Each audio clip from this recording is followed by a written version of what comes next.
Hello and welcome to your monthly horoscope for April for the Sun or the Ascendant. Now I'm going to give you a broad overview of what to expect before diving deep and exploring each of the 12 zodiac signs in forensic detail. So please stay with me for that analysis. Now the big takeout of this month is that we have 2 new moons, and when this happens, the second is known as the Black Moon. The first new moon is on the 1st in the go-getting sign of Aries, but it combines with Mercury, the planet of ideas, the planet of communication. Aries energy is about initiation and fresh starts. Let's hope some fresh energy is coming through in a constructive way for us all. The second new moon is in Taurus, the next sign on from Aries, because the Sun moves on into Taurus on the 20th. Now this one is in a sextile with the ruler of Aries, Mars. But Mars moves into the sign of Pisces on the 15th. Now Mars moving through Pisces can be a very meditative, or our actions can be very much behind the scenes. Sometimes people who are involved in enterprises such as mining or deep sea diving have Mars in Pisces in their natal chart. So we can expect some things going on behind the scenes that could be positive. And Mars is also in a conjunction with Saturn in the first 9 days. Now Mars in Capricorn, as it was, especially in its conjunction with Pluto, which became exact on the 3rd of March, is a very, very challenging influence. And we know that there has been an outbreak of violence in the very heart of Europe, which is deeply troubling.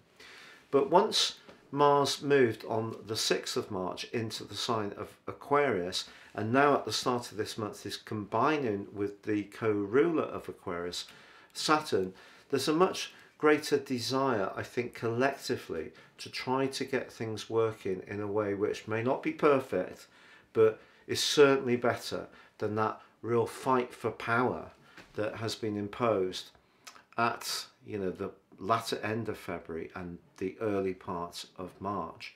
And one of the very uplifting parts of this month's energies is that Neptune and Jupiter, the 2 co-regents of Pisces, are in a conjunction within 3 degrees through the whole month, and on the 12th that becomes absolutely exact. I think that that can be a very healing dimension. I really pray so. Also, Venus moves into Aries on the 5th. Now Venus in Aries is, to be honest, in detriment, but I actually have always liked Venus in Aries because I think it gives us an impulse to try to relate, to take the first move, not to sit back and wait. So for me that can be very positive. But on the 11th, Mercury does move from Aries into the sign of Taurus. Now it is going to be clashing with with Pluto from the 9th through to the 12th. And that clash of Plutonian energy still in the sign of Capricorn through to 23, part-time goes into Aquarius, then moves into Aquarius in 24, and we really get the start of the Aquarius age, I feel. But we also have the Sun mirroring the right angle with Pluto at the heart of this month, and then that brings in the full moon on the 16th in the sign of Libra. So we have a T-square going between Pluto, the Sun and the moon, and I think that's going to be an interesting point of how there's a pushback against power being used in the wrong way. And the combination of Neptune and Jupiter, which after all, Jupiter is about hope, Neptune can be about healing, but in their home signs, I'm really hoping that there will be a fundamental pushback at the heart of this month, which does see an improvement in Central Europe. Now on the 20th, we do see the Sun, as I mentioned before, moving into Taurus, and then on the 29th, Pluto slams on the brakes. So obviously Uranus was still in retrograde at the start of this year, but this is the first of the big beasts going into their annual retrogrades, and it's going to go on until the 7th of October.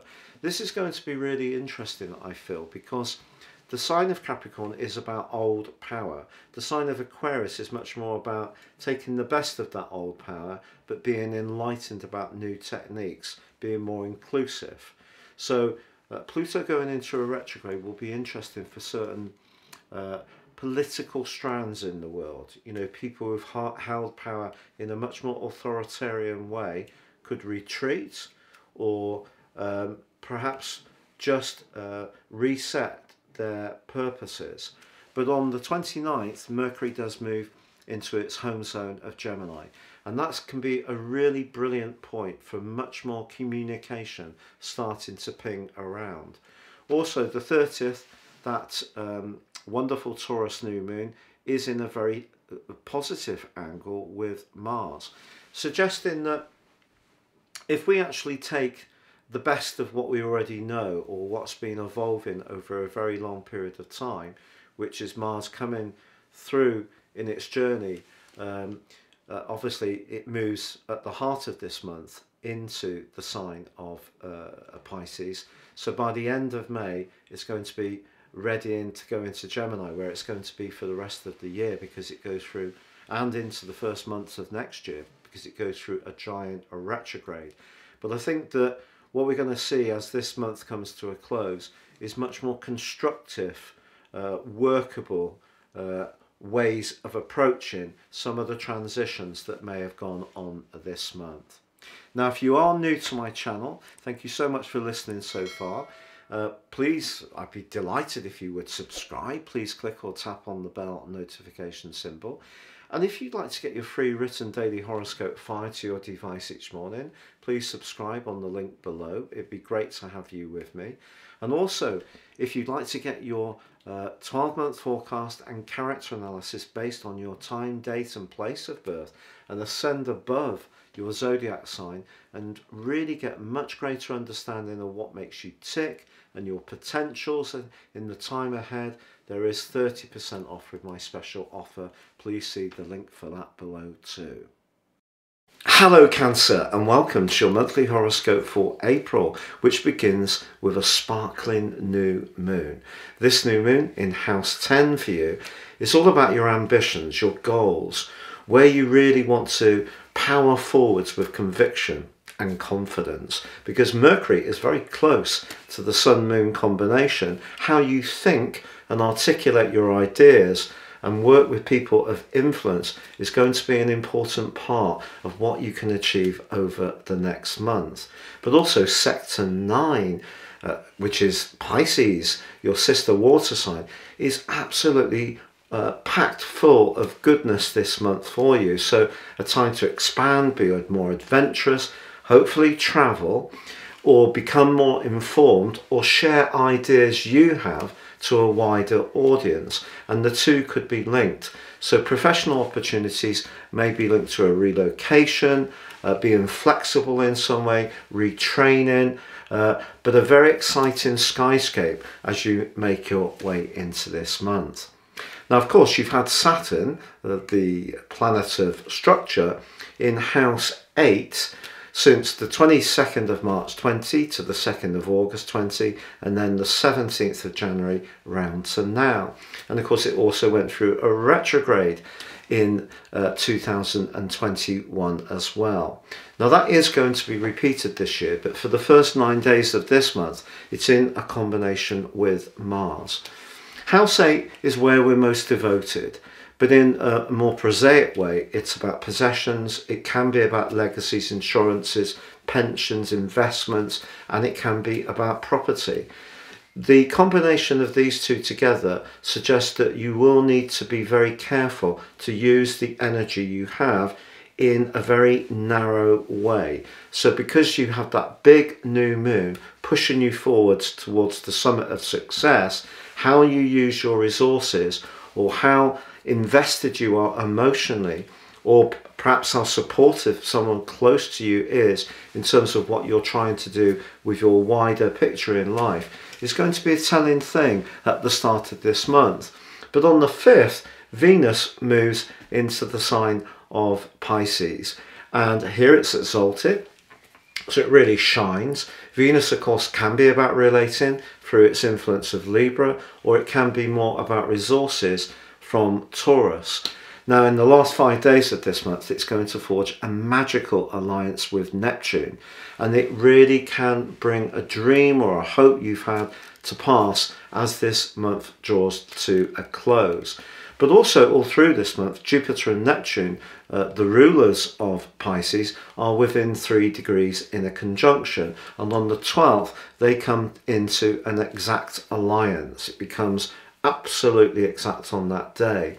So that could be a critical day for this month, particularly if you are wanting to expand the way that you are evolving or exist, and anything to do with new knowledge or a new way of being, or relocating your talents, or using technology in some way to reach a wider audience could be important to your progress.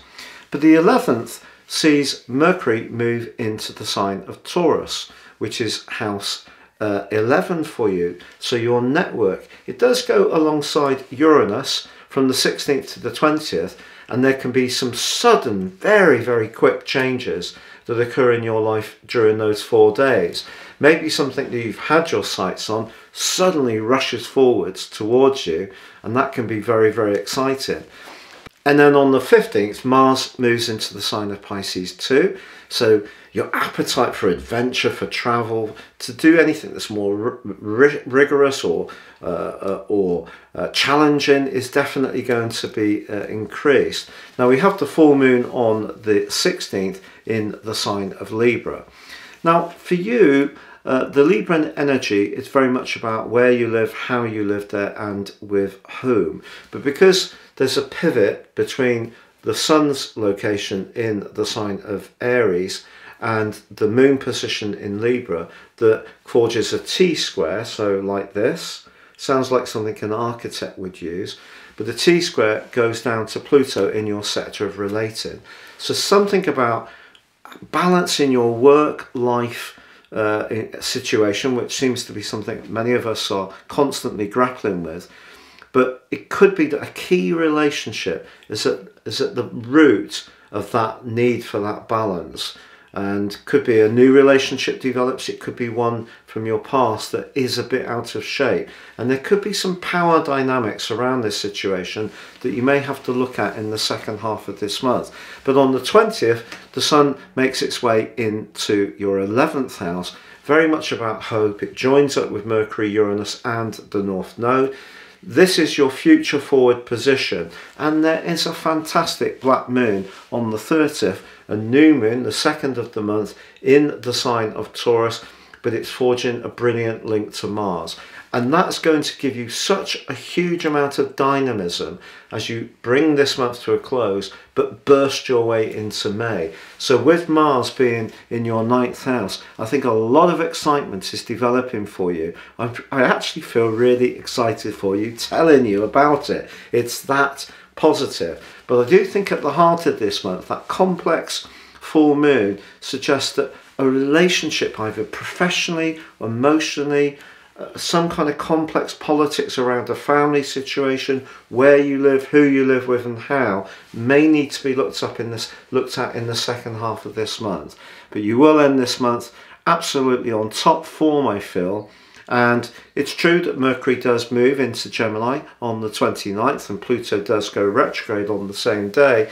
Mercury moving into the 12th house just suggests to stay attuned to your psychological inner world. But generally, future forwards, that new moon in a sextile with Mars is so tremendously vibrant and energizing, and gives you so much encouragement to burst into the end of this month and the start of May in the most amazing of ways. Please stay safe, take care, and goodbye.